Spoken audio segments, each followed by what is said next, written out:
2004च्या tsunami लाटेनं सर्व काही उद्ध्वस्त केलं, पण सोमनाथ मंदिर जसंच्या तसं उभं होतं. कारण शतकांपूर्वीही भारताकडे वैदिक विज्ञान आणि समुद्रशास्त्राचं अतुलनीय ज्ञान होतं.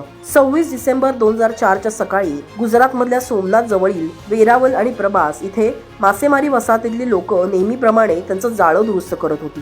सकाळी 7:58 एक हलका भूकंपाचा धक्का जाणवला. लोकांना वाटलं की हा छोटासा भूकंप असेल, परंतु काही मिनिटातच समुद्राचा रंग बदलू लागला. हवा जड झाली आणि नंतर सुनामी आली. यामध्ये वेरावल बंदर पूर्णपणे उद्ध्वस्त झालं आणि सर्व काही समुद्रात सामावलं. पण आश्चर्याची गोष्ट म्हणजे काही किलोमीटर अंतरावर असलेलं सोमनाथ मंदिर मात्र पूर्णपणे सुरक्षित होतं. ना एकही भिंत तुटली, ना एकही दगड हल्ला. 2004 मध्ये जेव्हा ASI आणि IIT गांधीनगरनं भूमिगत स्कॅन केले, तेव्हा त्यांना एक धक्कादायक शोध लागला. सोमनाथ मंदिराच्या खाली 12 मीटर अंतरावर एक भव्य एल आकाराची रचना होती आणि ती केवळ एका थरात नव्हती, तर 2.5 मीटर, 5 मीटर आणि 7.3 मीटर अशा 3 थरांमध्ये बांधलेली होती. पण ते तळघरही नव्हतं का खोलीही नव्हती, ते काहीतरी वेगळंच होतं.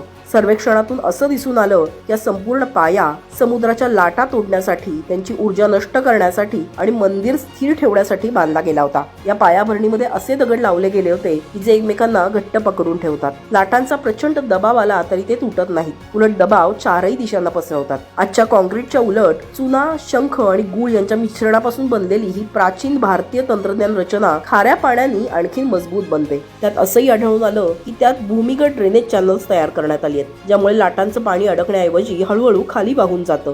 पाण्याखाली शॉक ॲब्झॉर्बर खांबही आढळले, जे सोमनाथ मंदिराला हादरे बसून देत नाहीत. सुनामी लाटेनं सोमनाथ मंदिराचं नुकसान का केलं नाही याचं हेच कारण होतं. कारण ते केवळ श्रद्धेपोटी नव्हे, तर वैदिक विज्ञान, वैदिक गणित, वैदिक अभियांत्रिकी आणि वैदिक समुद्रशास्त्रांनी बांधण्यात आलंय. आज MIT, मॅसेच्युसेट्स आणि स्टॅनफोर्ड, कॅलिफोर्निया इथले शास्त्रज्ञ सोमनाथ मंदिराच्या या रचनेवर संशोधन करत आहेत. कारण त्यांना हे समजून घ्यायचंय की शतकांपूर्वी भारताकडे इतकं विलक्षण समुद्री ज्ञान कसं होतं.